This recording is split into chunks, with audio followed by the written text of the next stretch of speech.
Well, we can do, the good news is that deep engagement in an activity actually equals fun.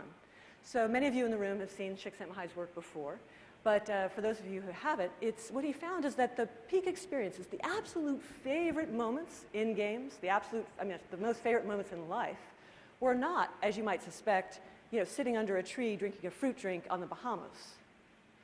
The most favorite moments were actually this engaging activity, which challenged players, which challenged people to the limits of their ability. Too easy, they left the activity because they were bored. Too challenging, and they left because they were frustrated. So it was this perfect balance. And in game design, you actually have to be on that upper curve there, that top really hard engagement zone where you're about ready to throw the controller through the window. If you win at that moment, that's when the arms go up and you go that epic win, that yes, I won. We call that fiero, that emotion fiero. You can't get fiero, the positive emotion, without feeling frustrated first. So it's the intentional design of emotions as you go through has a much deeper impact on your user and, of course, your player. So it's that balance of difficulty and skill that really matters. Now, it may surprise to no one in this audience is that I watch a lot of people play games as part of the work that I do. And what we did is we took the work of Csikszentmihalyi and said, wow, well, why can't we create emotions? What is it about that? What's really going on to create these engagements from play?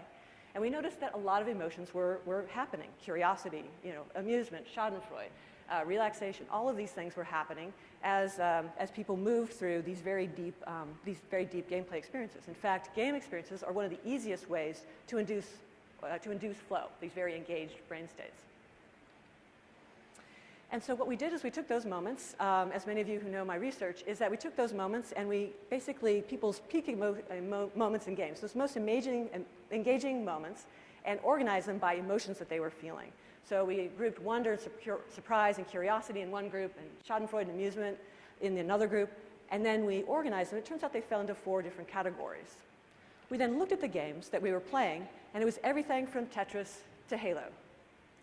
And we get those most engaging moments in games that had different choices going on inside of them. And so with that, what we were able to do is we were actually able to map out different systems, different tools, if you will, for designers to create the emotions that created the brain states that created engagement from play. The third thing we did is we created a map for designing emotional engagement with wonder, surprise, and curiosity, coming from certain kind of mechanics, certain types of choices, the other emotions coming from different kinds of choices. All of these were sources of positive engagement. So we identified these systems. And then what we can do is what we did many years ago is we actually used this research to design new types of interaction where the core mechanic actually creates the engagement of the platform. I did this a week after the original iPhone came out with Joe Hewitt and invented the first iPhone game to use the accelerometer.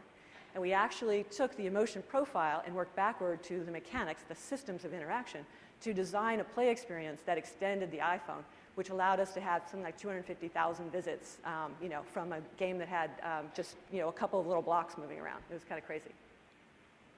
We've used this to increase engagement with our clients. So, for example, with six studies we ran for one client, we actually